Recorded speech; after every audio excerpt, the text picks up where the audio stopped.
Okay. What's up, YouTube world? What's going on?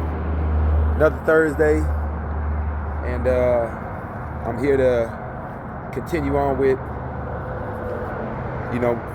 stories about my personal life and both my previous work experience.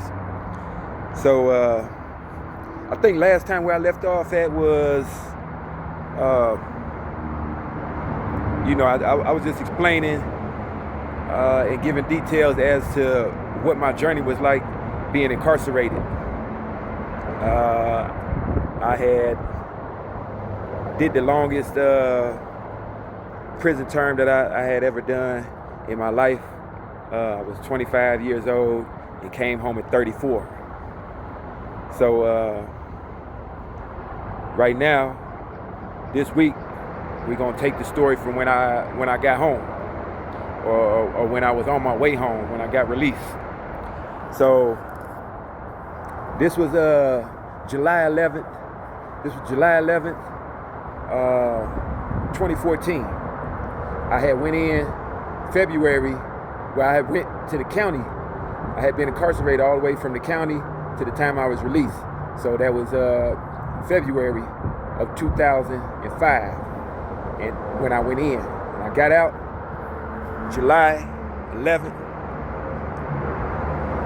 2014, right? Okay, so like I was telling y'all last time we spoke, family is really the only ones that's really got your back, man, when it comes down to it. You might be lucky to have your own family that you done made, such as your girl or your wife, and your kids or her kids, to come and welcome you and greet you upon your release from prison. You might be that fortunate, but a lot of times, it's really your family, or it might not be nobody at all waiting for you when you walk out them gates. But when I walked out the gates at Pinckneyville Correctional Facility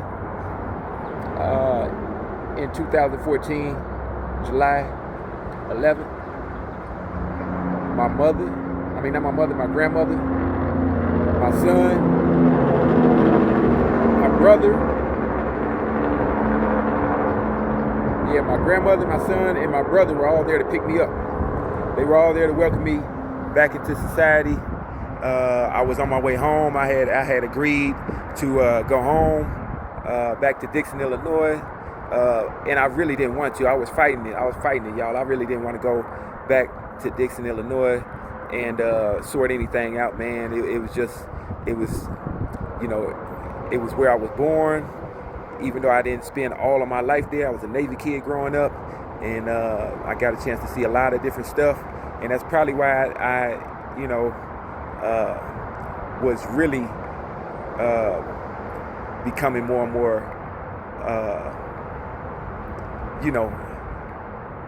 just not liking the small town atmosphere anymore, is because I just knew what else was out there as well, So I just told myself, okay, because I wanted to go to Chicago, and I wanted to, just restart and reset in Chicago. But as much as I was trying to do it, my grandmother was in my ear and everything like that, man. So I just chose to really think about it and said to myself, you know what? I'm gonna come home. I'm gonna get reacquainted with my son, my sister's kids as well. My sister had 3 kids, and at the time that I went in, I had never seen all 3 of her kids. I had only seen one, her oldest, when he was about almost a year old or so. I held him in my arms and stuff, so I had only seen one of her kids. So I was coming home to, be with my brother, live with my brother at my mother's house, which is now my brother's house. And I was also trying to get things right with my son, as well as just see what's going on with my sister's kids, the other 2 kids as well, her youngest 2. So I just remember getting out, man, And like I told y'all last time when we last spoke, I gave my son a great big hug, whatnot. Gave my grandmother a hug. We all shed some tears. We jumped in my brother's car, man, and we was up the road, man, and trying to get up out of there. We was in Southern Illinois, trying to make our way back to Northern Illinois, And man, I just remember my brother had handed me a phone. He handed me an HTC something. It was the newer version, so it wasn't. It was like a HTC 10 or 8, something like that. I don't know.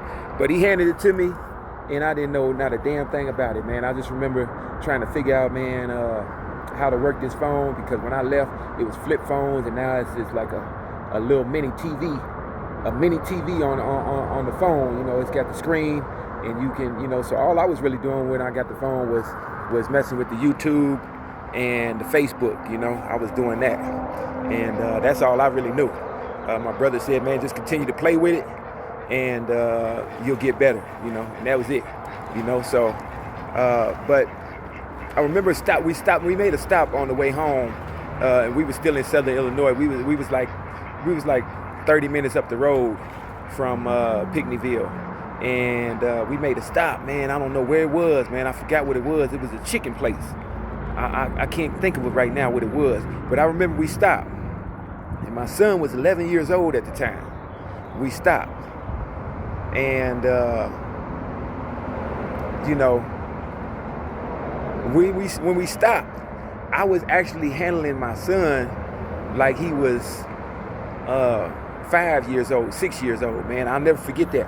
I was handling him like he was 5 or 6 years old, because I hadn't been around him. I hadn't been his protector. I hadn't been there to protect him. I hadn't experienced what it was and what it is to be present around your son or your child, and just be overly protective, right?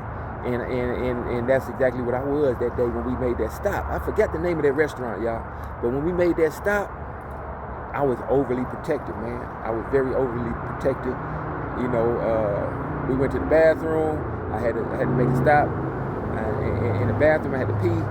He had to pee, and I was just right there, man, like Secret Service, man. I was just trying to make sure, that folks knew that his dad was right there, So that's just to give a little details and insight as to,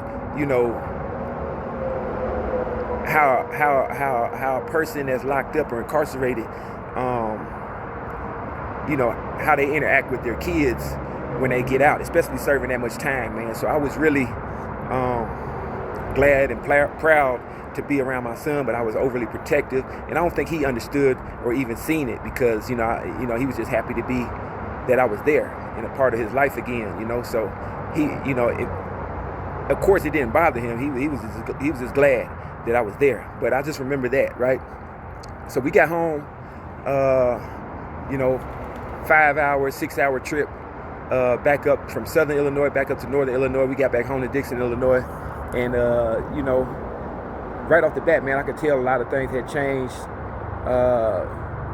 with people's lives in the neighborhood, the trees, everything. It just all looked different, man. Everything, time does not sit still. Not even with specific trees or bushes or anything like that. Like the neighborhood just looked totally different. And there was actually some new houses across the street from my brother's house that weren't there and whatnot. My mom's house was a Habitat for Humanity house, and so there was already Habitat for Humanity kind of setting in that neighborhood, because our neighbors were a Habitat for Humanity house as well. Actually, 2 of our neighbors were a Habitat for Humanity house as well. So when I came home, there was like 2 more Habitat for Humanity houses, and they were across the street, and everything had looked totally different, man. The old bushes were out the way. It was trees, new trees planted. The older trees that were there were more fuller and everything like that, man. The neighbors to the right that wasn't a Habitat for Humanity house, she was always into plants, so her plants were just all over the place and had grown, and just everything. It looked different, right? So I just remember my sister meeting up with us and her kids, giving my niece a big hug, you know what I mean? All this stuff, man, just congregating and reuniting with my family. And then, as the days went by, I just got a chance to, again, just be with my son. My son's mother, Mary, she agreed to let our son be with me for, I think, a week straight because school was still out. So he got to be with me for like a week straight, man. We got to, sort all that out and hang out, which was very, very cool, And what else? And mind you, it's a little awkward. Little awkward, man, being home, not for me, but for Mary and my son's mother. It's a little awkward for her to figure out how to handle my being home and her being married and stuff like that, right? So it's a little different, right? And I didn't have no problem, no issues or nothing like that there. And she really didn't have no problems, no issues, anything like that there. The person that did have some problems, that was trying to really get used to me being home, was none other than her husband, right? And I couldn't understand it for the world of me, you know what I mean? Like, why does he have an issue with me being home? That's my son, right? And I should be entitled to see him and whatnot, So I think the whole issue was, people have insecurities, right? People have insecurities, and by no means did I feel like I was gonna try to rekindle anything and try to sabotage her marriage in any way, shape, or form, and nothing like that there. I actually was just trying to communicate with my son. Unlike most men that get out in that situation, they may or may not, but not everyone's doing the same damn thing, be trying to sabotage someone's relationship that they had kids with, and stuff like that. So, but that wasn't the case for me. I wasn't trying to do that, right? So, he had a little issue and stuff like that, and I kind of sensed that just through what Mary was saying, what Hakeem's mother, was saying in regards to me communicating with my son and seeing my son. So, so, like, yeah, man, I was home and I was sorting out a lot of stuff. I knew I didn't want to work right away. I had no plans on working right away, man. I just wanted to enjoy myself being home, at least for the first 2 or 3 weeks or so. I wanted to just enjoy myself being home, and that's exactly what I did, man. Is I just kind of sat back, and I'll never forget this. I want to tell y'all this, man. Like, that same day that I had came home, later in the evening, my brother took me to the Walmart, the Super Walmart in Dixon. And I sat out in the car messing with that doggone phone, trying to figure out how to work this phone and get past I was still trying to get past YouTube and Facebook and trying to figure out how to just maneuver through this phone, right? So me and my brother went to the Super Walmart. He went inside. I sat in the parking lot inside his car. And he just said he was going to make a little errand, stop real quick, and he wanted me to come with him. So I remember he came back out and he said, man, he closed the door and he's like, turned the car on. He's like, hey, man, I just want you to know that I love you, and I want you to take this, bro. My brother, man, he'll say bro, and sometimes he'll say dude, but he's like, dude, I want you to take this, and you use this, man, however you need to use it, man, and just take your time on getting back on your feet, right?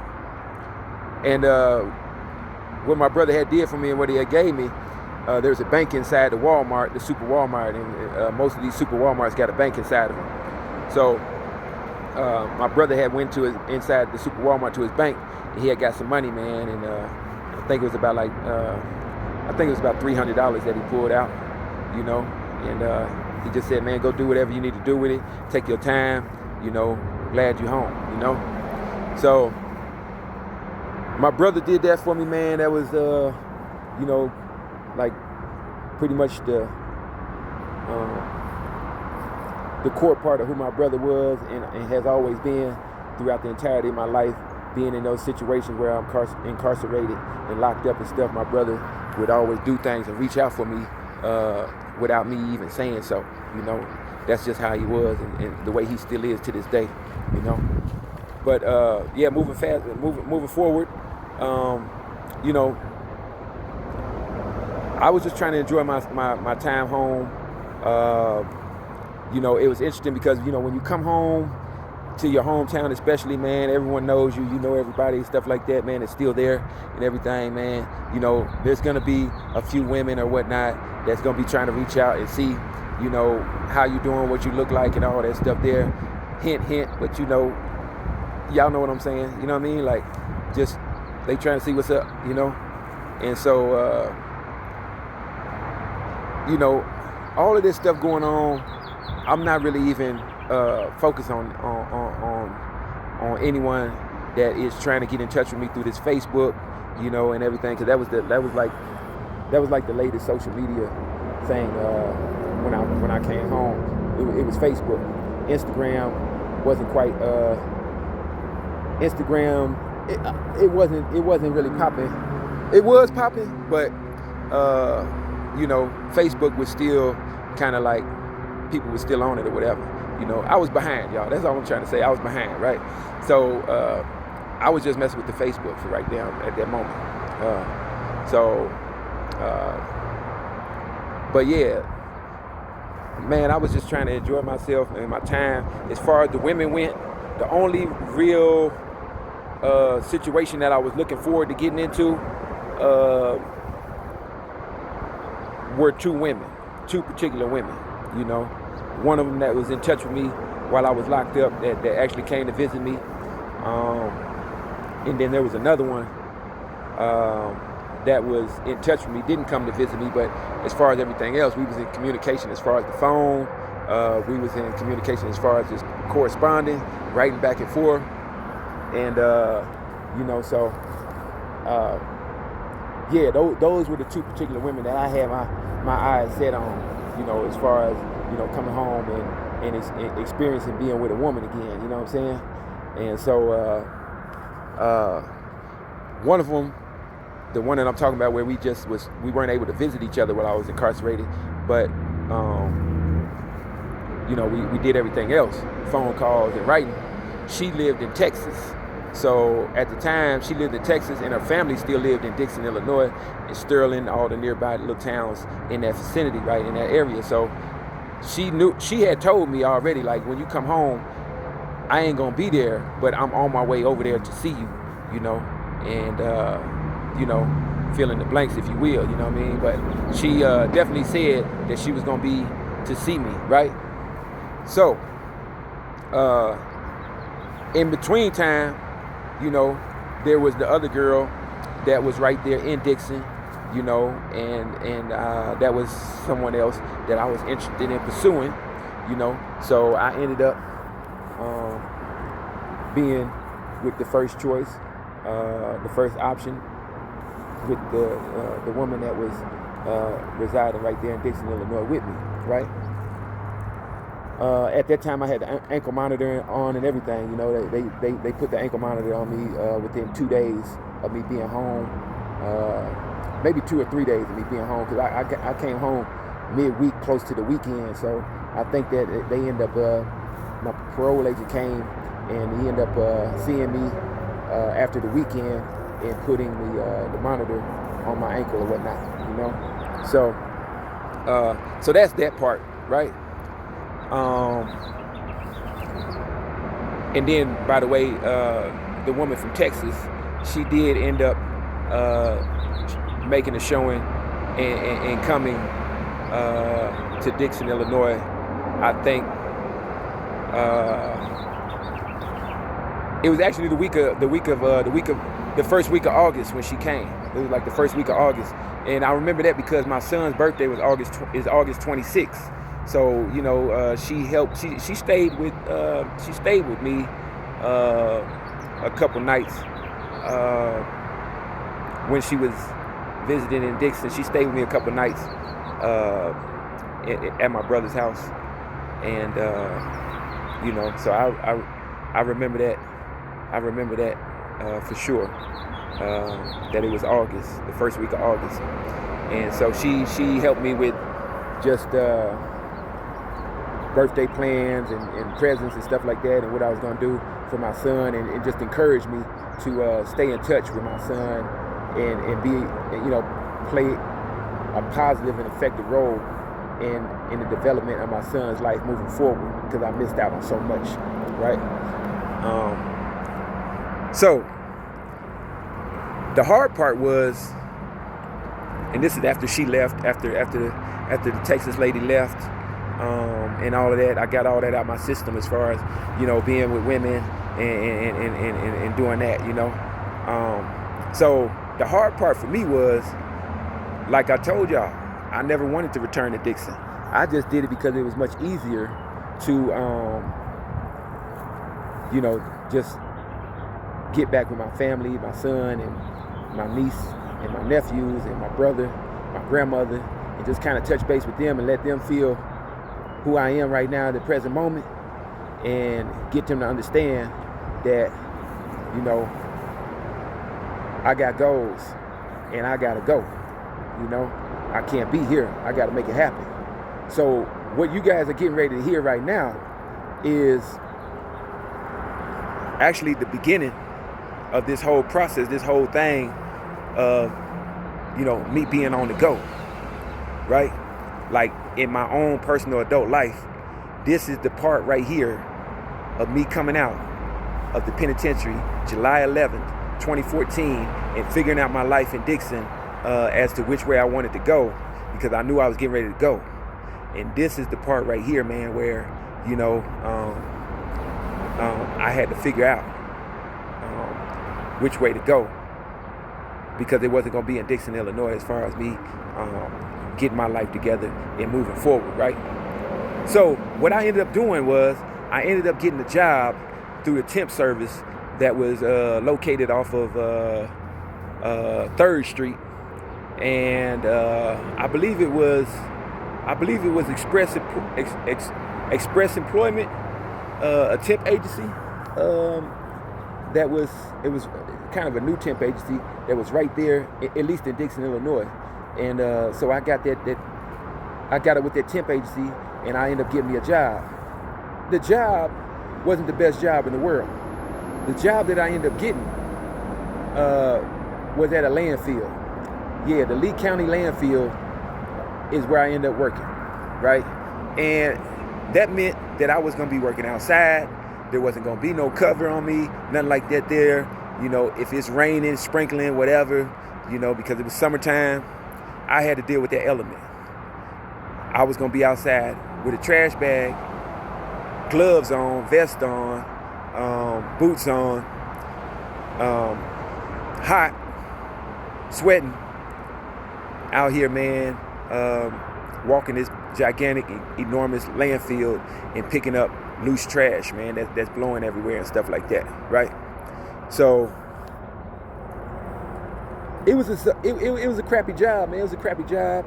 I didn't really care for it, but you know what? Sometimes in life, you got to do what the hell you got to do, right? Sometimes in life, you got to do what the hell you got to do, and that was one of those things where I had to do what I had to do, right? So, I ended up working this job at the landfill, Lee County landfill, for about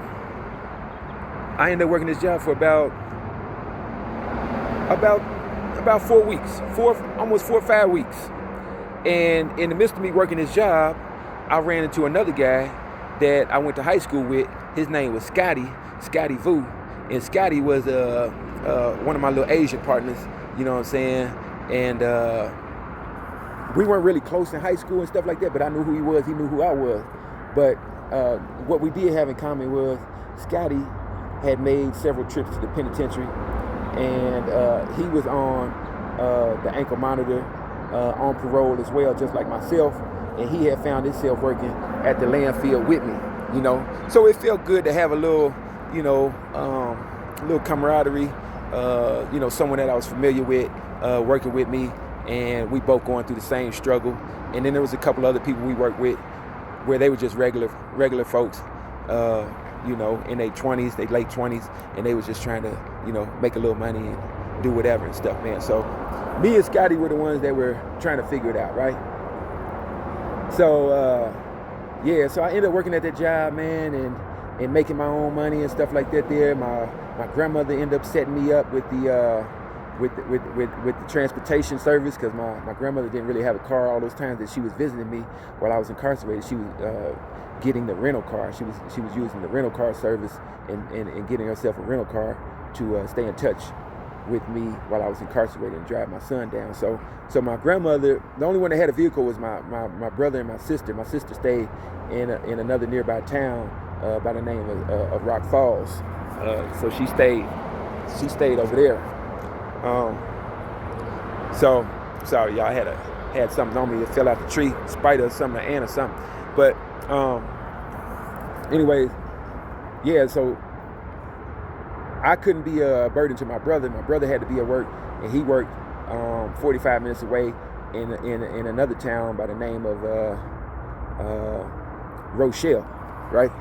So my brother worked in another town by the name of Rochelle, about 45 minutes away or whatnot, a little less than that.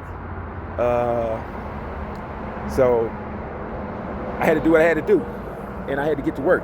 So my grandmother helped me out and had provided a shuttle bus that actually works. That same shuttle bus was for the senior citizens throughout all of Lee County, but it also had a shuttle service for anybody that wasn't a senior citizen that wanted to pay $3 or $4 or whatever. I think it was even like $2, $3 to just go to wherever you're trying to go in town. So I was using that service to get there, and then Scotty would give me a ride home, and that's how I was doing that, going back and forth to work, right? So yeah, I did that job for about 5 months. I mean, not 5 months, 5 weeks. About 5 weeks, I did that job for about 5 weeks. And then in the midst of me doing that job and getting towards the end of where, like, I knew I was gonna have to quit, and you know, I had this idea already that I wanted to go to Rockford, Illinois, right? Rockford, Illinois is the second biggest city in the state of Illinois, next to Chicago, right? And it's a little closer to Chicago. It's about 2 hours from Chicago, right? You hit the pedal to the metal, and it's about an hour and a half from Chicago, right? So yeah, I wanted to branch out and go to Rockford.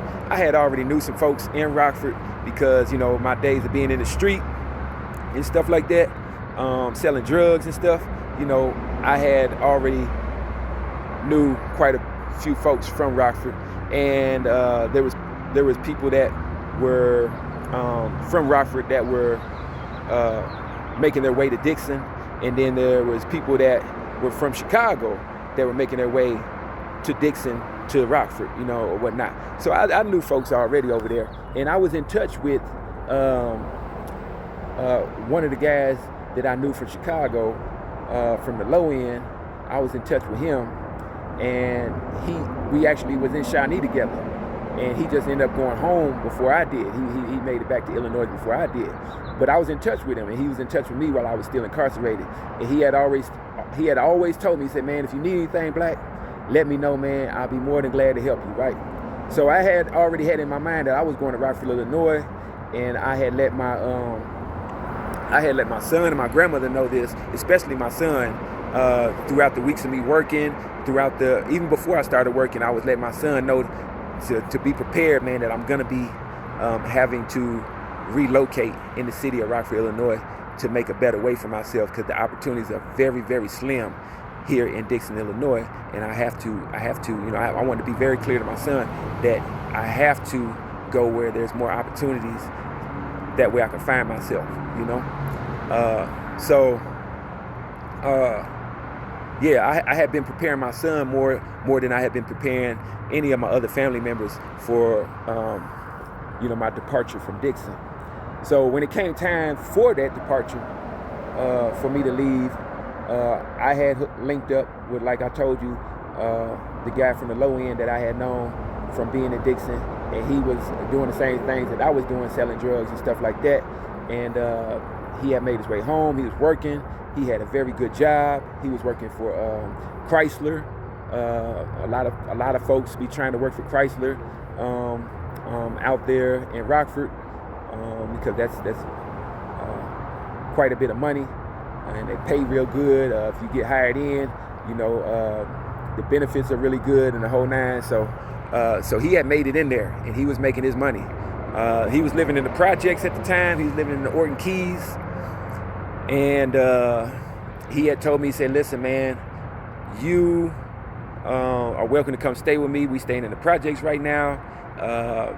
We got 2 kids here and 1 on the way, but my low end homie, he had told me, he said, hey, listen, it's gonna be kind of tight up in here, but we gonna make it happen." So I took his offer and went to go stay with him. I had my brother drop me off in Rockford at a gas station right off of Harrison Avenue, and AD pulled up, and he pulled up, man, looking real clean. I knew it was him. I heard him before I see him. I heard him before I seen him. That means he had a nice little system. He had a nice little whip. And I was 30. I was 34 going on 35 that year. I was 34 going on 35. So AD was the same age as me, and he still had the chromey wheels and stuff. You know what I mean? The whole nine. The whole kit. So he pulled up looking kind of young, and everything, man. But at the same time, man, guys be missing out on stuff, man. So I guess he just, he felt like that's what he deserved, man. And so when guys be missing out on stuff and be gone from society like that and be locked up, that's what ended up happening, man. Is you kind of go back to the stuff you missed out on, regardless what how old you are and stuff like that, and that it might be time to just kind of move different, right? So, but anyways, I went to the projects with AD, my low end homie. I went there with him, met his fiance, the love of his life, the second woman to have his kid, to bear his kid. The child wasn't born yet, but she was carrying his kid, his child, and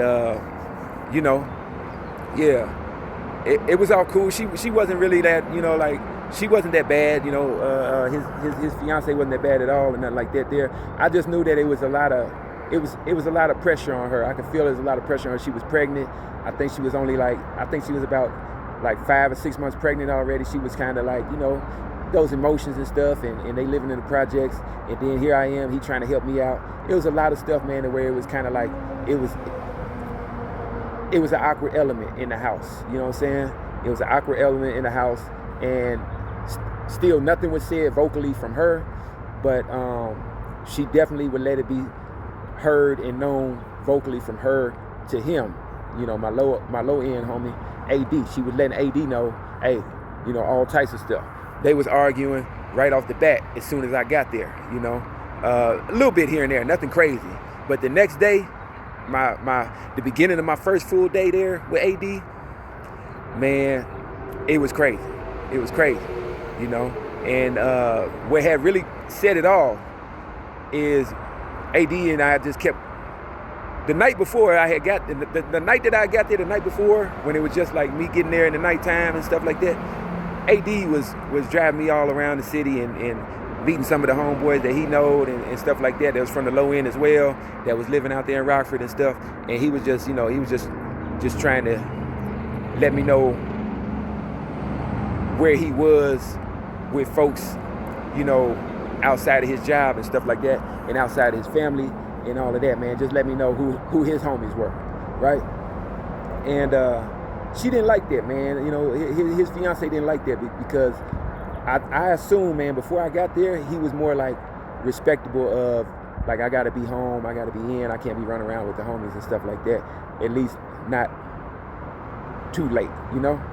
And so I think she felt like he was gonna get out of character because, mind you, you know, he had been locked up, I had been locked up, and we were still kind of like, you know, like I said, just kind of, you know, trying to get back on some of the stuff that we missed out on. So yeah, my first full day after being dropped off and picked up with AD, yeah, the arguments with him and his fiance was kind of like, they was kind of brewing up and stirring up, you know, with each time that we left and came back to the project. Each time that we left and came back to the project, it didn't matter where we went to, how long we was gone. Each time that we left and came back to the project, his fiance was on his ass, right?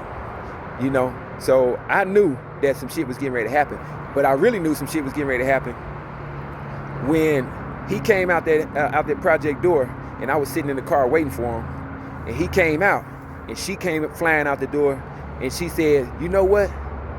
And homie, you know I love you, man. If you ever watch this, man, AD, you know I love you, but you know this the truth, man. You know what I'm saying? She came out in the middle of their little argument, and she came flying out that project door, and she said, you know what? You a little bitch, right? And when she said that, I knew right then it was gonna be some crazy shit popping off. I knew that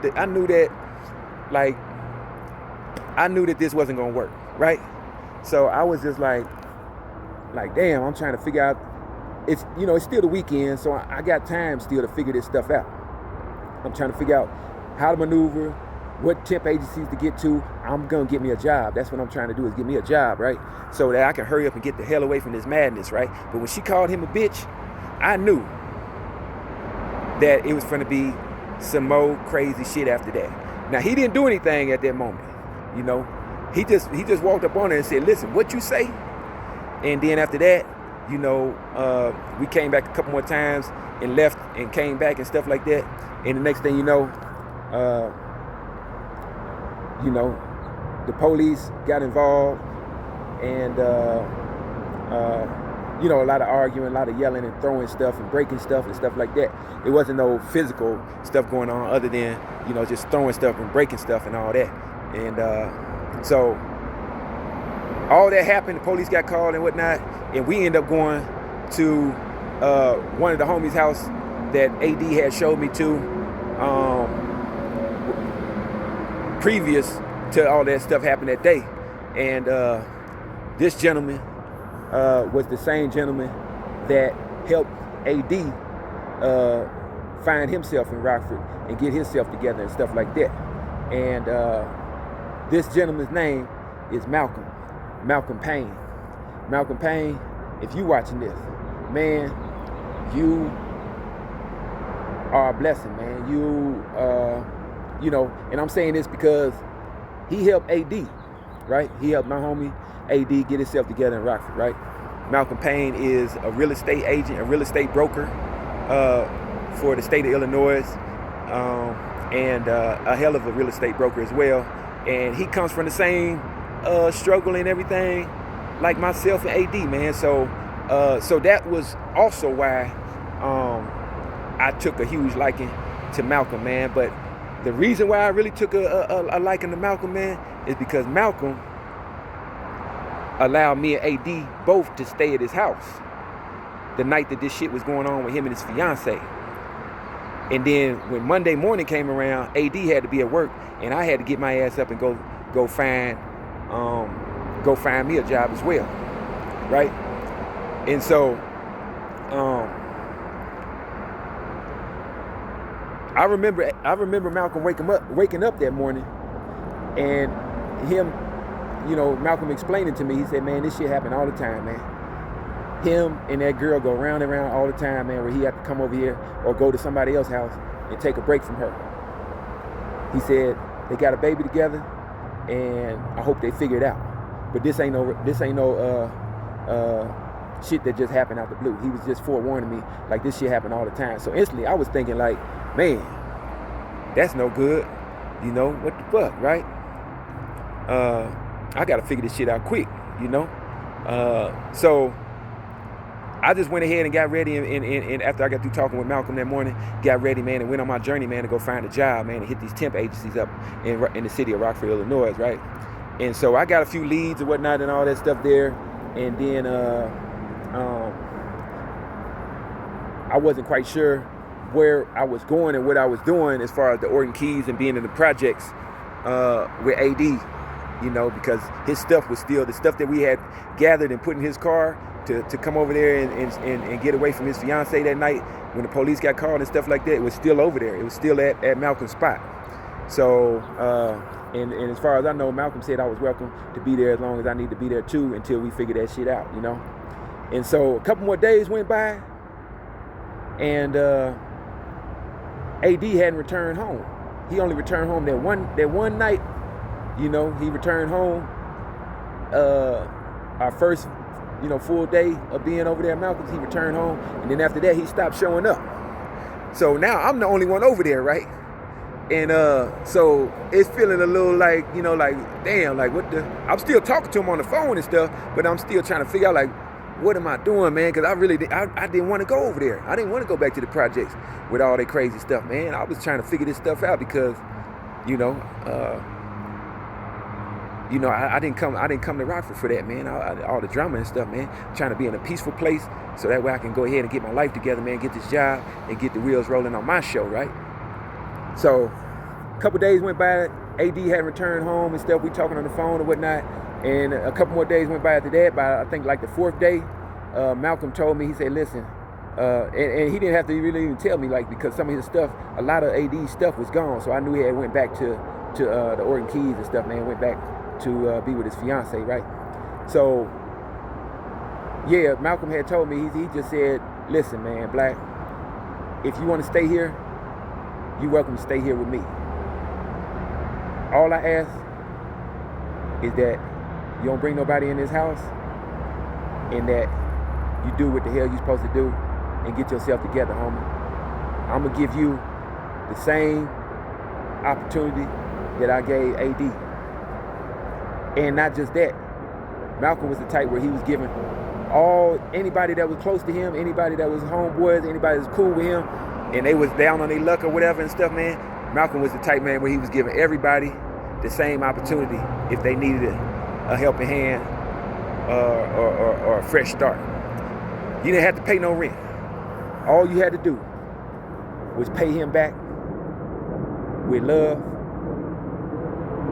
and work. That's it.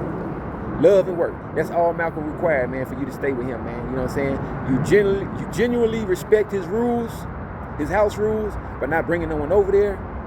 And that you know what I mean, just show him love and respect and go to work. You know what I mean? And that wasn't too much to ask for, man. And guess what? That's what I did. I respected that man's house rules, and I got to work. And I actually got a job, man, at Carson's Bon-Tons in Rockford. And it was basically a warehouse for Bergner's. Bergner's is like one of those stores that you see in the mall in the Midwest.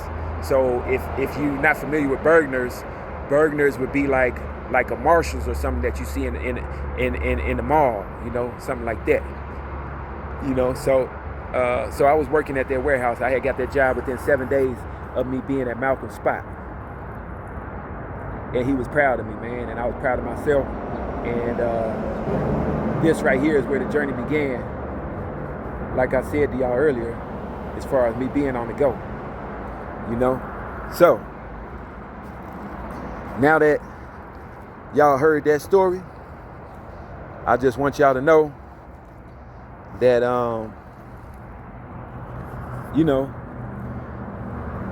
it's people in life or that you meet in your life